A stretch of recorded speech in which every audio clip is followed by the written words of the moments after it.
Gelombang boikot global terhadap barang-barang China menyebar. Beijing mencari pasar, namun tak ada negara yang mau menerima. Terisolasi dalam perang tarif, sampai kapan China bisa bertahan? Di bawah tekanan berat dari tarif tinggi Amerika Serikat, Partai Komunis China, PKC, dengan cepat mencari pasar baru dan kini mulai fokus ke Eropa. Akhir pekan lalu, Perdana Menteri China Li Qiang berbicara dengan Presiden Komisi Eropa Ursula von der Leyen, mendesak peningkatan komunikasi dan keterbukaan pasar yang lebih besar antara Uni Eropa dan China. Dalam percakapan tersebut, Li mengkritik tarif Amerika Serikat sebagai bentuk proteksionisme dan bentuk intimidasi ekonomi. Namun, von der Leyen menyatakan kekhawatirannya atas potensi membanjirnya barang-barang China ke pasar Eropa, dan meminta China, melalui Li, untuk tidak memperburuk konflik dagangnya dengan Amerika Serikat. Seperti telah dilaporkan sebelumnya, Presiden Trump menangguhkan tarif baru untuk lebih dari 70 negara selama 90 hari, namun menaikkan tarif barang China hingga 145% secara langsung. Financial Times mencatat bahwa bahkan tarif sebelumnya sebesar 34% saja sudah membuat pejabat Uni Eropa bersiap mengambil langkah darurat untuk melindungi pasar mereka dari membanjirnya produk China. Sementara negara-negara Asia Tenggara tidak memiliki kapasitas untuk menyerap surplus barang China, Uni Eropa, sebagai pasar yang lebih besar dan maju, merupakan pilihan yang layak. Chen Minshu, seorang peneliti dari Institut Penelitian Keamanan dan Pertahanan Nasional Taiwan, percaya bahwa meskipun manfaat ekonomi dari kerjasama dengan China relatif kecil, Uni Eropa lebih mungkin memprioritaskan hubungan dengan Amerika Serikat, terutama jika kesepakatan tarif yang menguntungkan dapat dicapai dengan Trump. Uni Eropa telah mengambil langkah untuk menyelaraskan diri dengan Amerika. Pada tanggal 7 April von der Leyen mengungkapkan bahwa UE telah mengusulkan penghapusan tarif untuk mobil dan barang industri lainnya ke Amerika Serikat. China terutama mengekspor barang konsumsi sehari-hari yang mudah digantikan ke Eropa, artinya UE tidak akan terlalu terdampak jika membatasi impor dari China.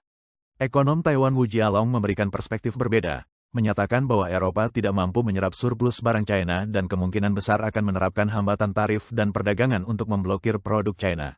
Wu mengkritik strategi ekonomi PKC yang menurutnya bergantung pada investasi berlebihan dan produksi berlebihan, yang mengarah pada pemotongan harga dan dumping yang memicu proteksionisme global dan friksi perdagangan. Hubungan antara China dan Uni Eropa telah menegang, terutama sejak kesepakatan investasi komprehensif dibekukan oleh Parlemen Eropa pada tahun 2021 karena kekhawatiran atas ekspansionisme China dan pelanggaran hak asasi manusia. Chen Minshu menjelaskan bahwa selama kesepakatan tersebut tetap dibekukan, UE akan terus menolak barang-barang China yang disubsidi pemerintah atau upaya untuk mengalihkan produk-produk surplus. Sebagai respons atas krisis ini, PKC menggelar pertemuan darurat konferensi pusat untuk kawasan sekitar di Beijing. Sekretaris Jenderal Xi Jinping merumuskan tujuan untuk mengelola hubungan dengan negara-negara tetangga.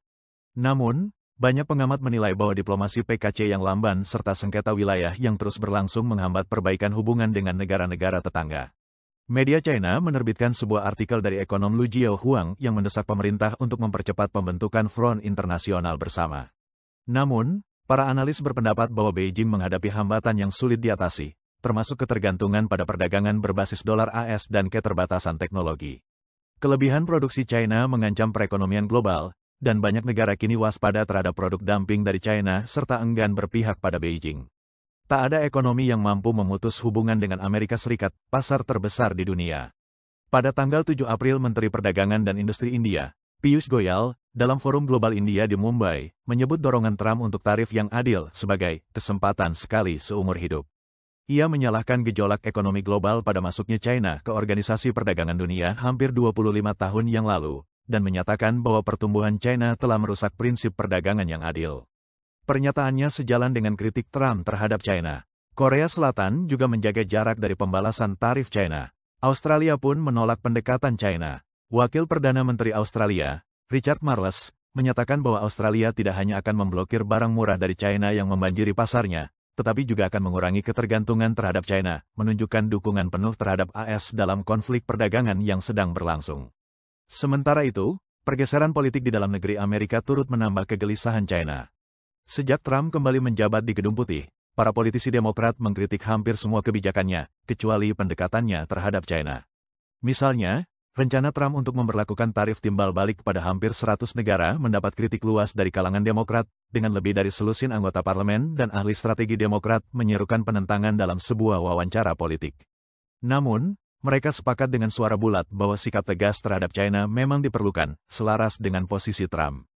Senator Demokrat John Fetterman dari Pennsylvania mengkritik Trump karena menaikkan tarif terhadap sekutu AS seperti Kanada dan Meksiko, tetapi menekankan bahwa China memang harus dihadapi secara tegas. Selama bertahun-tahun, ambisi PKC yang tak terkendali dan keberhasilan ekonomi yang nyata telah menarik banyak pemerintahan yang terjerat dalam kepentingan bersama mulai memandang China sebagai kekuatan yang tak terbendung. Namun, saat masa jabatan kedua Trump berjalan, tindakan-tindakannya yang tanpa kompromi dengan cepat mendorong mundur kekuatan yang sebelumnya tampak tak tergoyahkan. Pemerintah China kini terjebak panik mencari jalan keluar namun menghadapi penolakan di setiap langkah. Pertanyaannya kini, sampai kapan China bisa bertahan?